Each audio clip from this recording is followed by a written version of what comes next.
Shederlon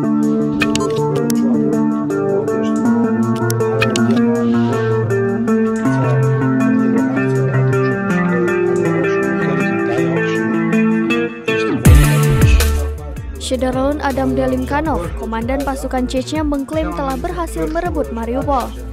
Dibagikan lewat akun Telegram Kadyrov_95, dia dan pasukannya mengibarkan bendera Republik Chechnya dan Rusia pada Kamis 21 April 2022.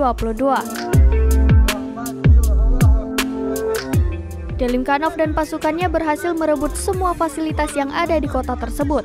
Gedung administrasi sampai kawasan industri berhasil dikuasai dan sudah tidak ada lagi tentara Ukraina yang menduduki wilayah tersebut.